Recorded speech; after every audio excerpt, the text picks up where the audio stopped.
It's basically living healthily, doing as well as one thinks one can, and you're never perfect. You're never going to achieve what you want to achieve, if you like. I like to have a day when I've said, well, at least I did something.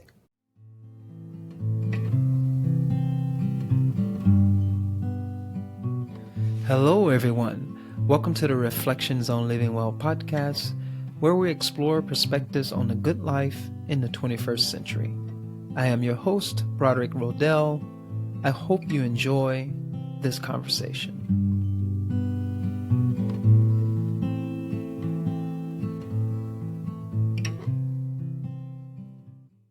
Hello, everyone. Welcome back to the podcast. Today, our guest is Gordon Irving. Gordon is a retired medical doctor who worked in pain medicine for decades. At one point, he served as the president of the South African Pain Society.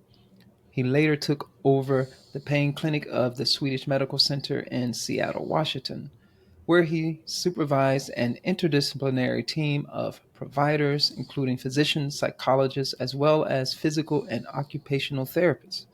Gordon is currently involved with volunteering with the End of Life or Death with Dignity program in Washington State. Gordon feels that one can still have control over one's death as well as over one's life if circumstances allow. Hi, Gordon. Welcome. Thank you. Hi, Broderick. Well, this is exciting to have this conversation with you. I've had an earlier conversation with your lovely wife, Louise, who is such a wonderful person. I agree with that. Uh, I have to. that's good. I have to. You have a lot. You have to work cut out for you now. There's a lot to live up to after that conversation I had with Jeez. Louise. So, Yeah, I'm looking forward to listening to it. awesome. I'm actually looking forward to listening to it again as well. So, well, I'm excited to have this conversation with you for various reasons. You've, excuse me, you've worked in medicine for quite a long time, and particularly Five working decades. with 5 decades. Oh wow, as well. That's 50 years. That's quite a bit of time there, and you've worked with people who've had challenging life situations with dealing with chronic pain. So I think there may be a lot of things that you've gleaned from a life of experience as a medical doctor and just as a human being in general. But before we dig into all of that, I know I just gave that introduction. Can you describe yourself however way you like? How do you typically describe yourself, or what more do you want to say about who you are? Probably, yeah, I think I've always had an optimistic idea of life and myself. I try not to glean enemies. I don't speak badly about people. I try to have integrity. I'm always looking for the door half open. So for opportunities, for travel, for adventure, for doing things. When I hit disappointments, as we all do, I look at it a little bit like a challenge and can I get over the problem, or more likely, can I work around it? When looking at chronic pain in America, pain is not a very remunerative option for a hospital, in that we spend a lot of time talking to patients, talking about how to live life well despite whatever chronic pain they have. And talking to patients in this country, unfortunately, is not remunerative. So I had to, go under the carpet a little bit so that I wouldn't be noticed. And yes, they would pay for the psychologist, or we could use a physical therapist, etc. And it's so those sort of problems. And the person who runs a pain center now has a different persona, much more out there, etc. And he's doing great guns. And it's just a different way of doing things. But I think bottom line is I try not to upset people. I try to have a positive attitude and keep healthy. And so far it's worked. living the life well. Oh, that's awesome. That's awesome. Yeah, I like how you brought in the living well there, and that's a driving force for who you are as a person. Can you, from the very beginning, I like to ask that question: what does living well mean for you?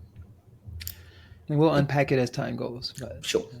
It's basically living healthily, um, doing as well as one thinks one can, and you're never perfect. You're never going to achieve what you want to achieve, if you like. I like to have a day when I've said, well, at least I did something. It may have been, and I usually say this, that I would spend 6 hours doing something that somebody else would do in 1 hour, but at least I got it done. And now I know how to do it again if I had to do it again. Uh, it's the day is really, yeah, exercise, meeting people, well, not necessarily meeting people, but chatting, um, and really just having a full day. And at the end of the day, saying, yeah, it was a pretty good day. Yeah, could have been better, but could have been worse. Yeah, pretty good day. Time to go to sleep. nice, nice. I like how you talk about the good life, and reflecting on a day's journey, and and overall being healthy and challenging yourself, being engaged with life, having relationships, conversations with others requires relating. Um, yeah, being able to reflect on your day and see if you had and reflect on if your day was a good day or not. Those are all great. I'm curious. What does healthy mean to you? What does that mean? Can you draw that out a little bit more? Healthy is, to me, primarily well, it's physical and mental. Uh, Physically, that I can still go for a walk. I used to do a lot of running, long distance running, and my hip gave up after a while. So I now walk or I go on a bicycle. Um, and I think that's very important for brain functioning and feeling positive. Then there's the psychological part of it where one has one's ups and downs with people, especially people you are close to. But being able to talk through that, to be able to come to some sort of conclusion, to be able to admit you're wrong and just move on. Trying not to. I think you have negative energy which can build up, and if you allow it to build up, you just focus, and you can stay in that story. Oh, they said that to me. They didn't understand me. Yeah, I'm better than that. Oh, what do they think they are? Or you can say, okay, I, yeah, I messed up, or maybe I didn't mess up, but they think I messed up. That's fine. Yeah, and let's just move on. So I think both the health issue and the dealing with stress and dealing with communications, they're all interwoven. It's part of the good life, having the healthy body, healthy mind side. And Mm-hmm. that's what I mean by healthy. Mm-hmm. Well, that's great, and I think the importance of exercise and how you preface that in the beginning. I think sometimes we don't talk about that enough sometimes in our society. The importance of moving the body, keeping the body moving, and how that is helpful to your nervous system in general, and how that does influence your mood. Oh, sure. uh, yeah, getting that blood circulating throughout the system. Our bodies. I always stress that our bodies is the body is a stress response mechanism, and if you don't stress it, then it's going to deteriorate. And when you consider health, you first things you mention is the movement part, keeping the the instrument moving Yep. consistently. And then another thing you equated with psychological well being that I really like is relationships.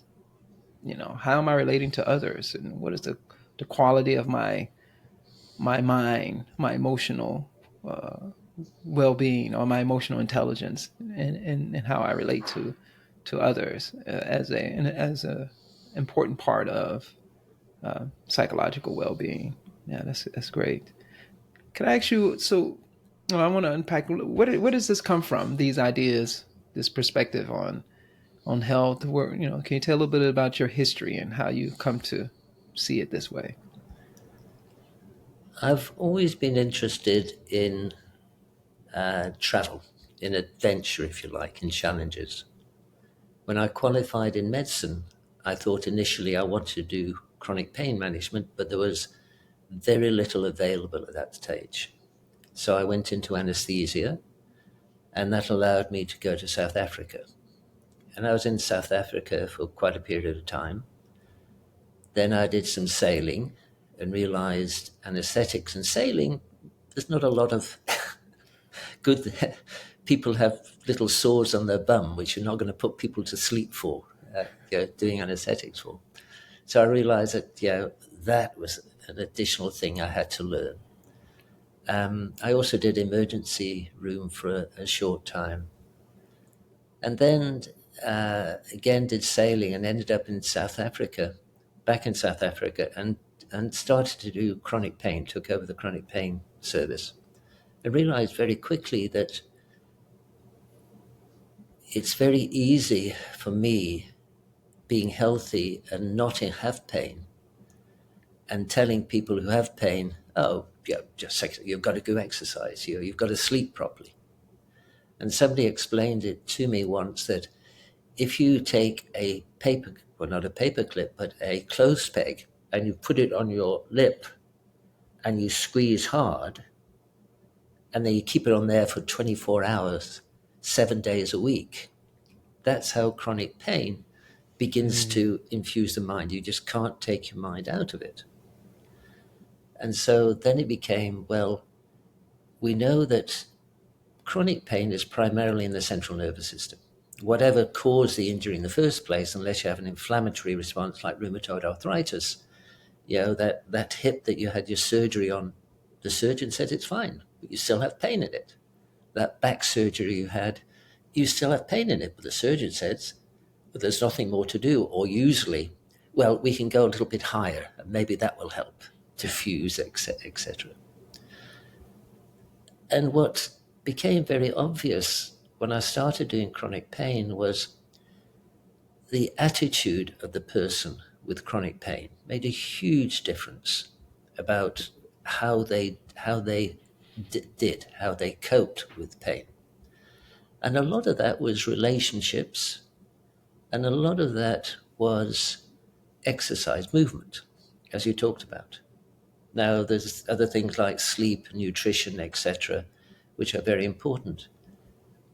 But until somebody starts taking control themselves, pain is not passive. Pain is active to the patient, but they want a magic bullet. We can't give them a magic bullet. So how the heck do you live a life well when you've got a clothes peg on your lip and you can't talk? It's agony the whole time. What structures can you do? And everybody has different ways of coping. We all have individual skills, etc. So dealing with the patients and trying to get them to change in some way also made me look at my life. Why was I getting upset at things? And a lot of the time was because my id was getting in the way. I am important. What do you mean I've got to take out the trash? Oh, I'm British as well. Yeah. It's a wonderful accent. People think I'm really intelligent because I have this accent. Oh, that was the one thing that I started off working in the States in Houston. And people would come and, I was talking to them about how they got to start moving and this. I said, Doc, I don't know what you just said, but, say it again. Yeah, y'all. You mean you didn't hear what I said? You heard how I said it, but not what it meant. So then you have to sort of, and then you say to the patient, well, what did I actually say? Don't know, doc, but it was lovely. Say it again. So, yeah, you just do motivational interviewing. So you learn about motivational interviewing. You learn about yourself. Yeah, it's great. People in chronic pain have got a bad rap in medicine, if you like, because they're manipulators. They all want opioids or narcotics. They just don't want to do anything. They just want to lie there and be miserable, and that's totally unfair, totally untrue. Yeah, very well, not totally. In medicine we say there's never 100%, never and never, but 99% of people don't want their chronic pain. Yeah, I'm not saying 100%, but probably 100% don't want it, but some people get benefit out of having it, but very few. It was a long answer. No, that's great. I think you tapped onto some things that I think important from your many years of experience working with people. You reflect on your own life and learn from that. And I think you said something that was really interesting to me, and how you reflected on that, and you talked about this id, this sense of self, this ego, this character, this person that we've created for ourselves, this identity. And we associate so much with that identity, and that identity becomes our, for lack of a better word, it's the imprisoner. We become a prison to this identity and these things. Can you say a little bit more about that and how that showed up? How does that show up, and how that can limit a person from living their best life when they're entangled in their identity?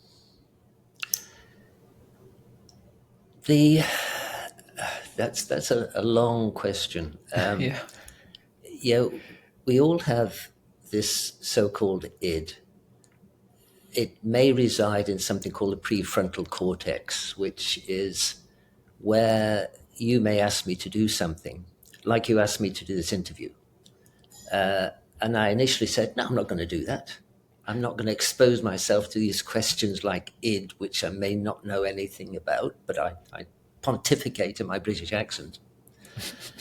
And then you say, well, hang on a second, that's my initial prefrontal cortex stopping it. And it ruminates and it repeats. And you say, let me just think about it. Let me do a bit of cogitating, whatever. And that allows it past. If you have the id that stops this cogitation and thinking about it, we say, I am important. This is me. Don't mess with me. I think politicians have that in abundance sometimes. So you're going to get your way, whatever. The id, if you look at a small child, they don't have it. Everything goes through. Mm-hmm. And they can relate, and they just say whatever. Oh, Grandpa, yeah, why have you got hairs up your nose? Fair enough. Because I have hairs up my nose. Why don't you have hair on your head? As my hair's coming down from there, it's going down to my nose. It's fairly obvious. But they say things, and we don't say things because we're scared of perhaps hurting people. It's not a bad thing. But at the same time, you restrict yourself. And I think allowing a dissolution of id at times in a safe area is good, where you can, whether it's by yoga, by meditation, by exercise. And I think for me, exercising, when I used to run a lot, that was a time that really broke down. You can't really concentrate too much on that's not quite true. I start off with a problem, and I used to say half an hour into the run, I no longer have a problem, and I can't even remember what the problem was when I started. So it dissolves things, mm-hmm. and it lets your id. The first time I was in a marathon, a lady passed me in the marathon. I don't know, it's my third or fourth marathon in South Africa. and this lady belted past me with about 6 miles to go. I thought, that's not right. I'm male. I shouldn't let a female beat me, for heaven's sakes. And so, of course, I tried to kill myself to catch up, couldn't. And, she beat me, and somebody else, another lady went past me. And after that, women went past me all the time. They were just better than I was. It wasn't, that was my id that was stopping things. Mm-hmm. And so at times when I get really upset, something's gone wrong, somebody said something about me, I read something that relates to myself. I say, well, is it id that's occurring, or what's happening? Is it my id getting in the way? And often it is. And then I say, okay, do I want to stay in that story? Do I want to remain, fed up and pissed off, or can I now go somewhere else and say, no, this is affecting me. I'm not liking what I am. Let me just move on, or let me take some sort of action. So, for example, when I used to have meetings, I would have a meeting, then I would summarize what the meeting was and what the next steps were. And I would send the email round to everybody saying, this is what I think, I may have mistaken it, but this is my understanding of what the meeting said. So that people could say, no, we didn't say that. No, you've got that wrong. We won't do it then. So everybody now continues on the meeting as opposed to just having a meeting, just stopping. And sometimes the meeting would be quite upsetting. And I would have to go and I would write an email, and then I wouldn't send it. I would read it the next day and say, well, that's my id getting in the way. Mm-hmm. I was upset because somebody didn't do what I'd asked them to do, or somebody blasted me for doing something, and maybe I didn't do that. Maybe I was in the wrong, but I was upset because I was being attacked. And I think it's a very male characteristic that if you attack me verbally, or I think you're attacking me verbally, I'm going to attack back. I don't do the thing that you probably do is take a deep breath, think about it, and then go forward. I just go and then I think, oh shoot, that's my id, and then I've got to take a back step, and it's one flurried group of words to spend the next whatever time trying to mark it down. So emails and text messages, those things, I put in a separate folder and wait. I used to write it down and put it in a drawer. Now it's email, but that's it. It is great because it stops you doing stupid things, but it is also a problem when it gets in your way of enjoying life, gets in your way of upsetting people, and gets in your way of having an adventure. You've got to sort of go through the id at some stage. Mm-hmm. And I think in chronic pain, just getting back to chronic pain again, I'm not sure it's id, but it's certainly something that patients often say, I can't do that. Mm-hmm. And they won't attempt it. Oh, I can't walk anymore very far because I did that once. I was in bed for 24 hours or 48 hours or a week or whatever. Well, how far did you walk? I'll walk about 2 miles. Well, maybe start off walking, 20 yards, 30 yards. In other words, but it's the id, it's the memory. Anything that stops you as a memory is an id. And you've got to say, well, is that correct? How do I go forward? How do I improve my lot? And if the id's stopping you, you've got to somehow or other, change it. Mm-hmm. Yeah, absolutely. Or open it up. Yep. Yeah, I agree with you because I think, when you speak of it, I think of these are metaphors, of course, but this sense of self, this identity, this person, the idea of person that we create, and we become fixated on it. Now, it's inescapable.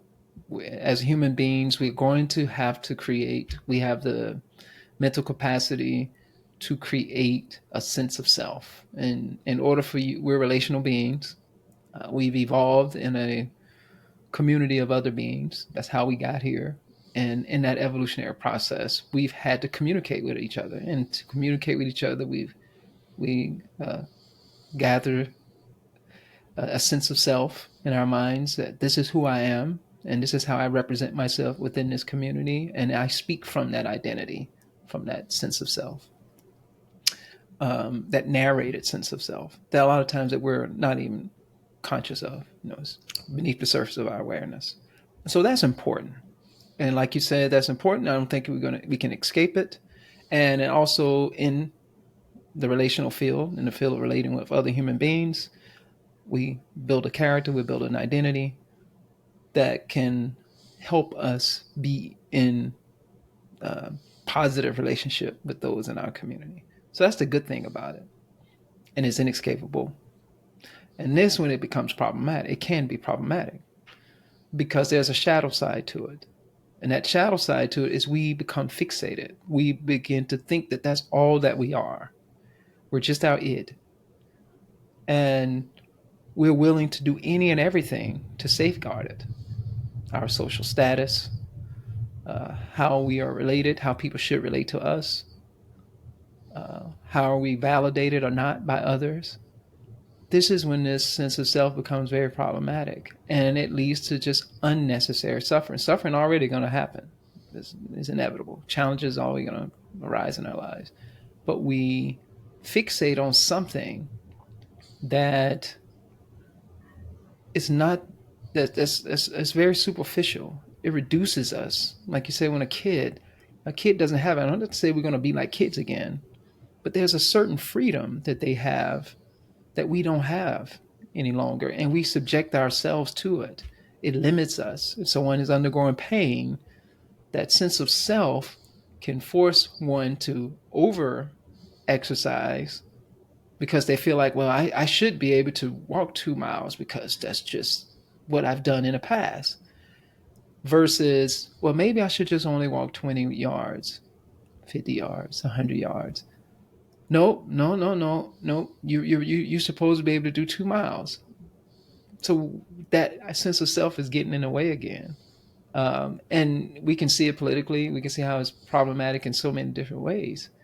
And I think you said something else that I think is really important, is that we can create it. We can change it. Yep. That's one thing we can do. We can change this sense of self so that we can enhance our capacity to live a better life. And I think that's a big take-home thing. I'm sure, I'm not saying I'm sure, I shouldn't say I'm sure. I'll ask you this question. When you're working with people in pain, did you help people do that? Or did you see that was something that helped people get a better life, changing their narrative of themselves or encouraging them to change their narrative about themselves? Yeah, I was in treating patients with chronic pain, 30 years.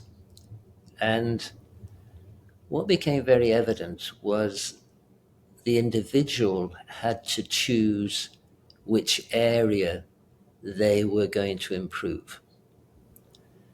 One of the things I found very useful was something that the life coaches use, which is, I call it a life satisfaction wheel, where you draw a circle, you divide it into 8 parts, and each part you then label.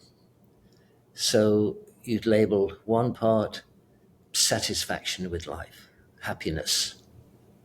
And each line would be out of 10. And you might say, okay, I'm at a 5 out of 10. Then it would be exercise. How am I Am I enjoying the exercise? Am I doing the exercise? Am I doing enough exercise? And you'd put another line. Maybe it's a 3, maybe it's a 6. And then there's sleep. And then there's nutrition, relationships with loved ones, relationship with friends. And then you could do things like, medications. Are you happy with the medications you're taking, or are they having side effects? Spiritual. Do you have passion? Do you have something you feel proud about doing? Do you spend time relaxation? Meditation can be. So you have a choice within those 8 things of what you want to think of. And you think of, you can do it this moment, over the last couple of days or whatever, but you put your 6s, your 7s, your 8s, and then you look at it, and that's your life in a time capsule, if you like. You don't need to share with anybody, or you could if you wanted to. But then you say, well, my relationship with my friend or my loved one is not good, and my exercise is not good. Maybe I can go for a walk with Jim, and we can chat, so I'll be able to extend both those. My sleep is not good. What can I do? Well, I've looked online, and there's cognitive behavioral therapy for insomnia, which is good. Yes, I could do that. I won't have a nightcap for alcohol, because alcohol messes up with sleep, and then I have to get up and have a pee. I'm going to cut down on my fluids in the afternoon. I'm not going to have coffee after 2 o'clock in the afternoon. All these things that you can read about, and you say, okay, for a week, I'm just going to concentrate on sleep. And this is what I'm going to do. And then you have what's called SMART goals. Do you know SMART goals? Yeah. Yeah, so they're specific, measurable, achievable, reasonable, and timely. I'm going to walk 100 yards 3 times a week. And yes, it's doable, and we'll see how that goes. So you made your goals, and then you can see how it does, and then you make another wheel, 1 week, 2 weeks, whatever, and you see where you are. And the idea is to build out that wheel. But what was important to me was that the patient decided for themselves what to do. Yeah. We all know that, we should be doing meditation. I should be doing yoga. Now, if I try yoga, I'm so stiff. Yeah, well, you just have to continue doing it. You've got to use this. I don't particularly like yoga, so I'm not going to do it. It's you don't want to do something. It's useless for the doctor to say, I want you to, walk 100 yards. I don't like walking, but I like dancing. Can I do dancing instead? Can I go and do my garden? Sure, as long as it's exercise. Do what you want to do. Do what your passion is. And that's what I try and do myself. I occasionally do a wheel, and then I say, okay, what should I do now? And that to me is part of living life well, is just going back and saying, which part of it am I not doing particularly well in, and what can I do to change it? Life is ongoing, and as you get older, things begin to fall apart a bit. Your sleep is not as good. I can't run. It's so you make allowances, but you still have a great life. I love that how you are. I think a lot of what you're saying is being self-reflective and being honest with yourself. Correct. Looking at your life and using these tools that are available out there to say, okay, let me use this to take a look at my life and see where am I having issues and concerns, and what can I do to change certain things to better my situation. Correct. And I think that, I can see how that sense of self can get in the way of that too. And so we have to change that. We have to change our view of ourselves, and say that, well, it's possible for me to exercise a little bit more. Maybe it's not going to be walking or running, but maybe it's dancing, like you said. Okay, then I need to figure out a way to do that. Can I accept that in myself? Can I include that in my sense of self? That dancing as a part of my sense of self. For instance, I find it interesting you say you don't like yoga, and I think you're referring to yoga asana practice, the physical exercise of yoga. Correct. Yeah. And but one of the things that's important in terms of physical exercise is stretching, and why stretching is so important, helping range of motion, etc. I'm sure you may be aware of some of the physical benefits of a stretching regime. But if you say yoga to some people, like, no, no, no, no, I can't do any of that. I mean, like, well, how about when after you do your exercise, do a little bit of stretching? And like, oh, okay, I don't like it, but I'll do a little bit of stretching to help help my physical body, for instance. I think figuring out ways to have a conversation with someone about uh, something that's a part of their story and their narrative. How do you find ways to slip into their things that can benefit them and or ourselves? How do I find something? Okay, this resonates with me. How do I find a way to do something that's good for me, but that also resonates with my personality, with my idea of myself? Well, I guess one can argue personality type is a little bit different than just identity. Personality Yeah. type is a little bit more of what we came with, our tendencies. One can argue that it's genetic or not, but these tendencies that we tend to have that are unique to all of us um, is a little bit different than, I would think, id, which is a little bit more of a narrative and a story about all of that. Yeah, And I think they all sort of genetically and environmentally, yeah, yeah, exactly. how we were brought up.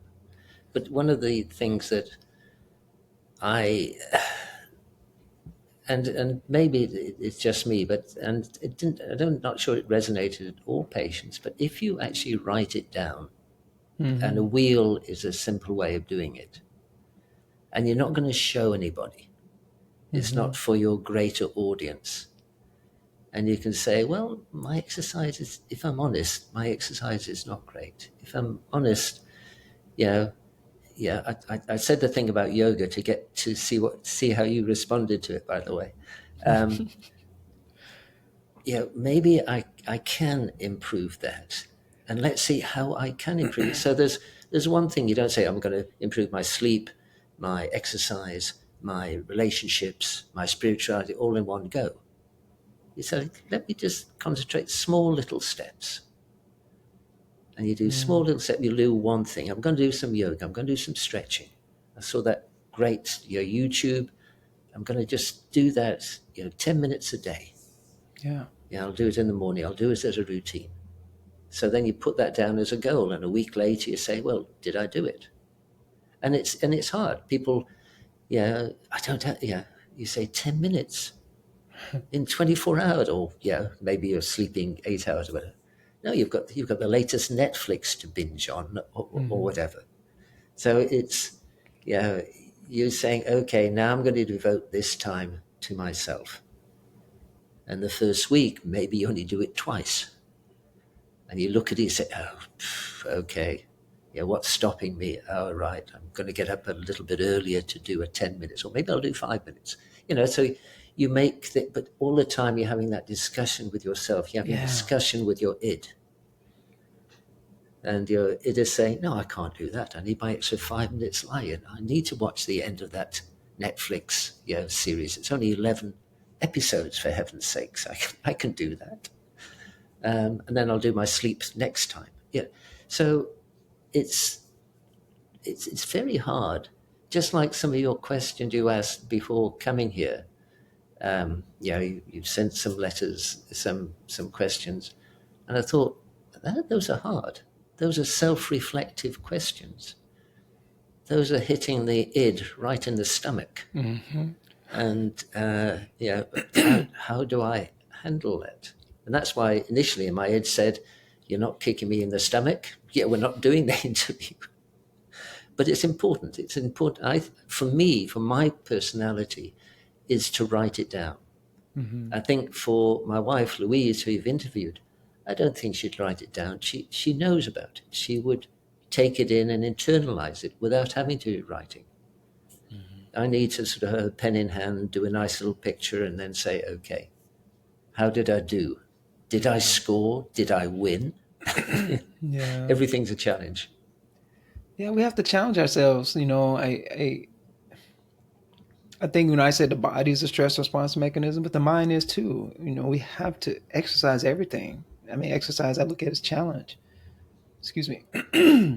In order for us to grow, to expand, we have to challenge ourselves. Yep. And the story we have, the stories that we care, our personal philosophy needs to be challenged consistently, because life is inevitably full of those challenges, and so we're going to have to contend with those things, and we need to have something in our philosophy of life that can help us contend with those various challenges. And I guess a question I have for you is, so I know this is pain, but I hope the audience can get something from this. 'Cause I think it's a unique thing that you working with people in chronic pain. I think there's just so much to learn from that. How do you, how do I word this? How do you get people to, I mean, these are my words, find value in challenging their narrative about themselves? And how do you get them to find value in their own well-being and saying, hey, if you do these things can help you feel better? I would suspect, I mean, I see just in everybody, that's it's really hard for people to do, Correct. to find value and enough value in themselves. They value themselves, but the story that they're telling about themselves is limiting them from really valuing themselves in a different way that's going to help them live better. How do you even do that? Again, there are, if you like, tricks of the trade. Hmm. And motivational interviewing is, I Yeah. think, one of the major things. So, yeah, if you're smoking is incredibly bad for pain, um, as well as for carcinogens and brain, etc., etc. So everybody knows they should not be smoking by now. If not, I don't know where you've been. And I would say to the patient, okay, so do you want to stop smoking? Or do you think smoking is harmful for you? If they said no, smoking is fine, I don't have any problems, then that's a non-starter. Do you think having 3 bottles of Coke a day is harmful for you? Well, yeah, I think so because I've put on weight. I can't stop drinking it. Okay, well, what would be a goal for next time I saw you? Would it be to drop down to 2 bottles, to drop down to 1 bottle? I think I could do 1 bottle. Okay. How sure are you out of score out of 10? Oh, 10 out of 10. Never. Yeah, 5 out of 10. Okay. So what I'm hearing is a score of 5 out of 10, you think you could go down to 1 bottle of Coke next time I see you. And if they related to that, so they've chosen that part of nutrition, or they've chosen going down on cigarettes, or they've chosen to do exercise. Next time I saw them, it would be, well, did you succeed? Well, I'm now not drinking Coke at all. Oh, I not only did 20 yards, I'm now doing 50 yards. Or I didn't start. Mm. Yeah. Okay. Well, yeah, you have a choice. Yeah, they remember what I'd said. I say, I can be your coach, but I don't have the same pain as you.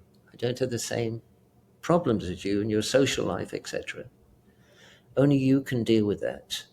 I can suggest, we can discuss what to do, but taking another pill is not going to help. In fact, your pills may be making you worse, as we've discussed. So, have another go. Let's go again. Sort of, you're on three things of Coke. How many do you think you can go down? Go down to 1. Okay. Can you bring your spouse in with you next time, your significant other? Mm. And then, that's always hard because they're coming in and say, oh, so you managed to go down to 1 Coke, and you're watching out of your eye the significant other going, And so but you're now getting somebody, and if the spouse are just sitting there doing nothing or not there at all for no good reason, then you know the social support is poor. And if you have poor social support, that's also hard with chronic pain. With chronic pain, people don't ask, "Hey, Broderick, how are you doing?" Because I don't want to know about it. I'm tired of you talking about your back pain or your headaches or whatever it is. So I will say hi and go off, as opposed to having a conversation, because you'll bring in your back pain at some stage. And I'm tired of listening to it. And if you're living with somebody like that, then that's hard. So again, they've got to realize it, and then they've got to deal with that. It's dealing with an awful lot of stuff. And it's hard to live life well when you have that damn clip on your lip. Yeah. This is great because I wasn't expecting that. I think this is really wonderful because it's such an analogy for a metaphor for all of us. We all can do that. That little clip in our mouth. We all have it to an extent. We're constantly in a state of we're dissatisfied about something. There's always something that's going to happen. There's always a problem or issue with somebody, or something that we wanted to accomplish and that we were not able to accomplish. Like you said in the beginning, we're not going to get everything we want in life. And I think we can, this is what you've done with people with chronic pain. But can you say a little bit more how all of us can apply these things to our lives to make our lives better, even if we're not undergoing chronic physical pain and the various psychological issues concerned with that? How do you flip that into? How do you generalize those things that you've mentioned? Because there's a lot of it that's in that could help us live a better life.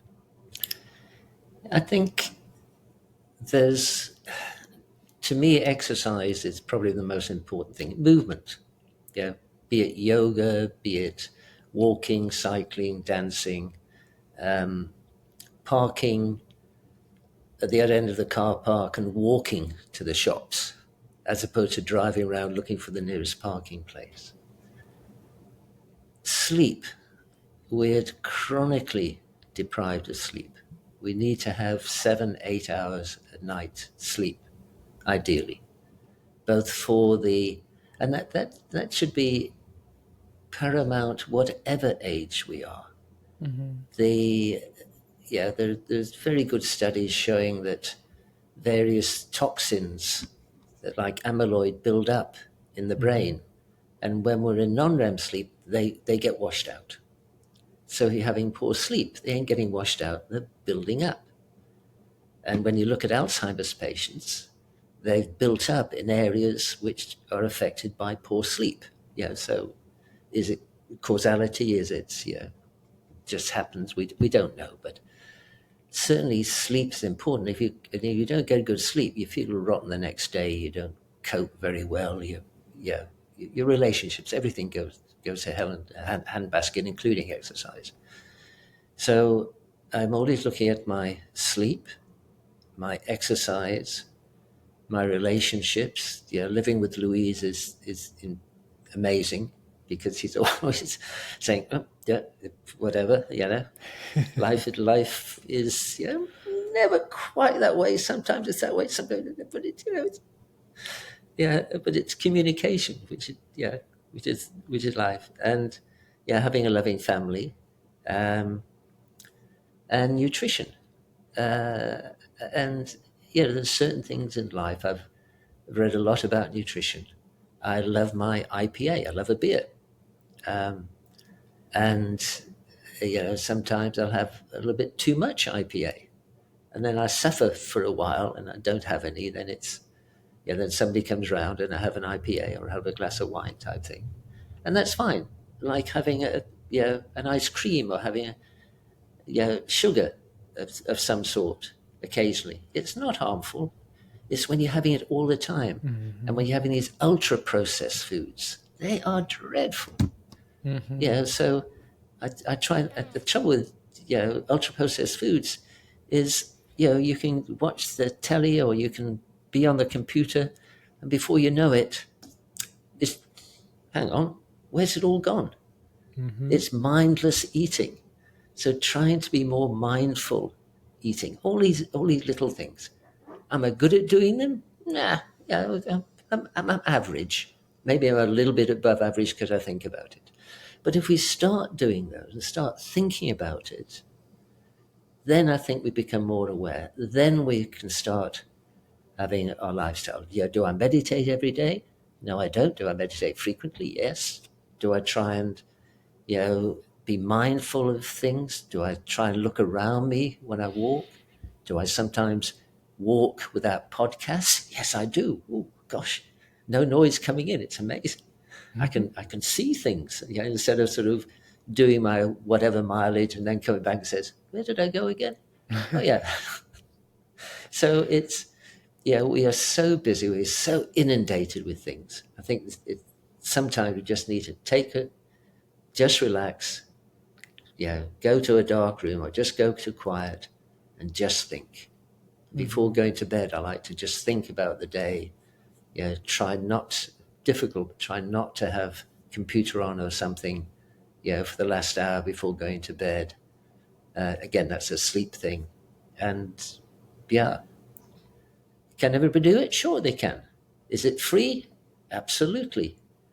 Is it difficult? Yeah, I can't tootin' it's difficult.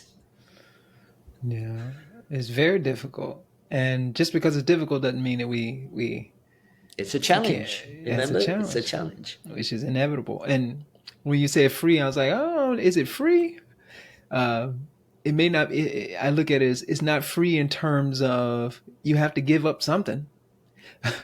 If you're not going to eat those cheese doodles or whatever that overly processed food is that you're consuming excessively, you have to give it up.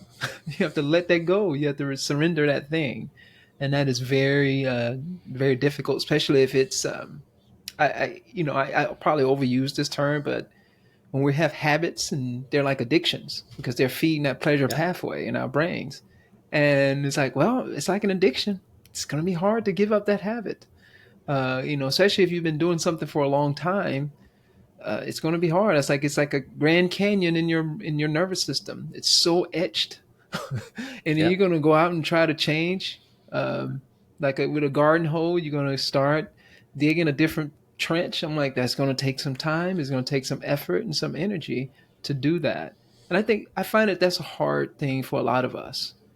Is that it looks so daunting? We're like, oh, I do want to feel better, but then, oh man, I have to break my addictions, and that's challenging. That's Yep. hard because it is feeding our pleasure pathway.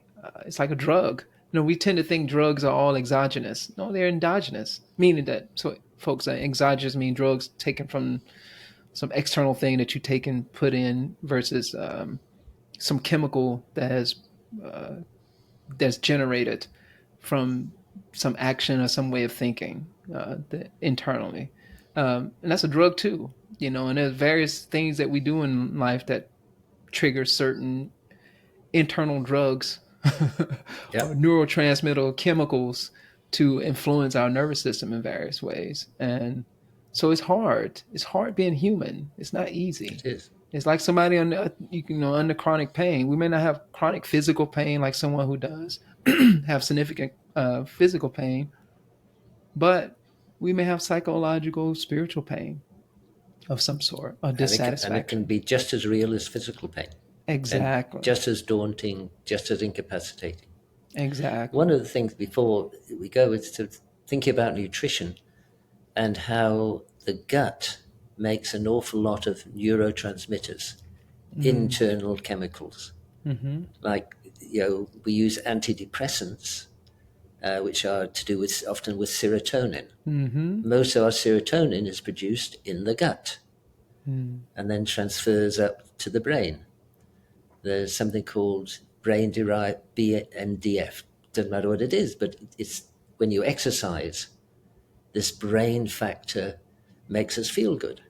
It's also Mm-hmm. produced in the gut, taking Mm-hmm. in the right foods. So, we are what we eat. I think it's a Mm-hmm. very, very valid to think about. Exactly. And if you don't feel good after a meal, it's because you ate too much, or maybe Mm, it was the too wrong sort of stuff. exactly. Yeah, these things are so intertwined. So you They are. threw something in there earlier, and before we leave, I want to ask you about it. You said something about spirituality is is one of those things in the will Yeah. that you encourage patients and yourself that you evaluate. Can you say about a little bit more the importance of spirituality, or clarify what you mean by spirituality in terms of living a good life? Yeah, in my mind, I don't think of spirituality in form of a religion necessarily, but some people may think of it as they have a religion which they're very involved with, and that's spiritual. Um, to me, it's something that you want to um, have a passion, you want to have a purpose for doing things. So if you have a purpose, to me, that's a spirituality, if you like. Yeah, I want to do whatever it is because of whatever. I want to walk 100 yards. I want to sleep better, whatever it is. Yeah, I want to be a better person. I want to, talk to my kids. I want to, whatever. Um, and it's also, and yeah, this is my own feeling. To me, spirituality and feeling in the moment is part and parcel of the same thing. So uh, if I'm in the moment, I feel my mind is open and I'm just taking things in. I can be in the woods, just stop, look around, and take a breath in and say, yeah, this is good. I can be in town and do it. To me, that's spiritual. It's Mm-hmm. something that uh, gives you a feeling of, yeah, life is good. Yeah, I can, yeah, to heck with it. Yeah, you don't have the moment of anxiety. You don't have all these thoughts going in. Your mind is open and you're just taking in and you're saying, yeah, it's not bad. Mm-hmm. I could be here for a little while longer, Mm-hmm. maybe. Well, Yeah. It's like I guess I can say a few words about that. My interpretation of what you're saying. It's like there's this spaciousness, this ineffable spaciousness, like that you get when you're in nature, especially up there where you all are in the Northwest. It's a very special place, by the way. thank you. To just be in a to just stop and pause and just sit and be with everything in that Hmm. silence, in that spaciousness of mind when we don't have all these conflicting ruminations taking up space. I know it happens momentarily, in meditation training of various traditions. We train ourselves to try to have more of those moments of spaciousness, of silence, when things have calmed down. And yeah, you're right. Spirituality points to that. Spirituality is a lot of things, but that's one that I relate to when you say that is that sense of spaciousness when we can quote unquote transcend our identity, just even if it's a flash moment where I don't have to deal or contend with myself inflicting wounds on my own self through the Yeah, dialogue, yeah. where I could just be like, oh, I had a moment of silence. And we spiritual exercises are to help facilitate that silence, that ineffable silence and spaciousness. And these are all words that we're pointing to. Uh, we're pointing to something that is ultimately indescribable. It's a feeling. It's a sense that we get. That spirituality. And the Um, id is not there. it's not there. Again, I don't think we should live like kids. Again, we can't anyway. No, But that freedom and that spaciousness, it's wonderful. wow, Yep. it's just it's just amazing. That's the beautiful thing about being with them is that you can some people get irritated by kids. I'm like, quit projecting your own adult crazy mind self onto them, and just be with that freedom. Yep. Just get a Yep. taste of it. Yeah. It's wonderful when it happens. Exactly.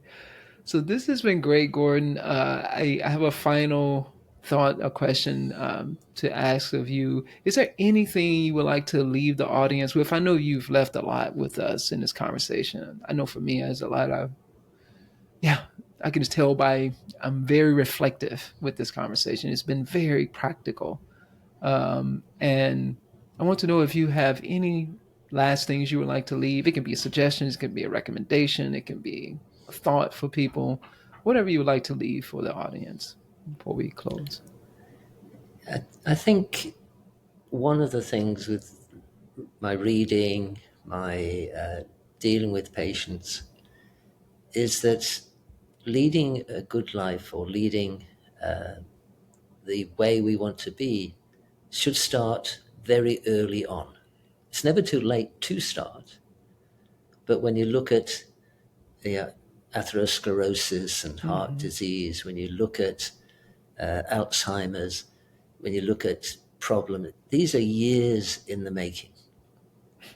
And if we're unaware, in my 20s, I'm in my 30s, I can eat what I like, I can smoke what I like, I don't need to No, it's really living the good life should be all the time, ideally. Now you go off the rails sometimes, but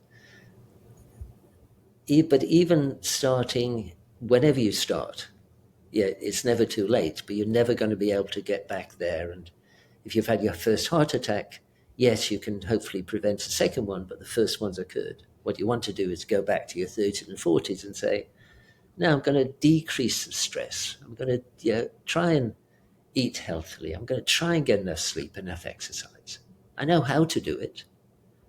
Because most people know how to do it. Certainly listening to this podcast will know how to do it.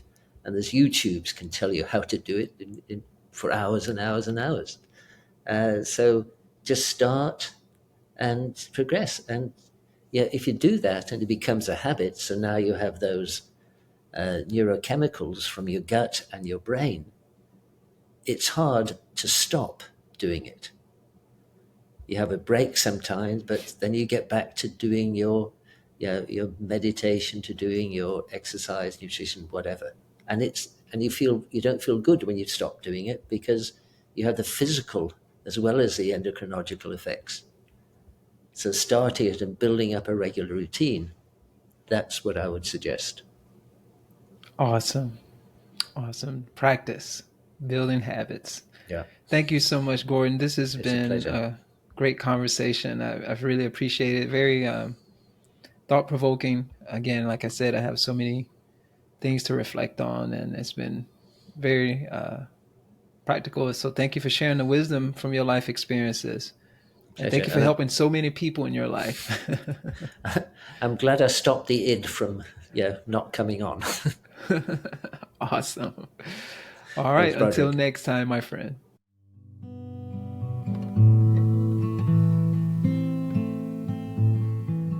Thank you so much for tuning into the show.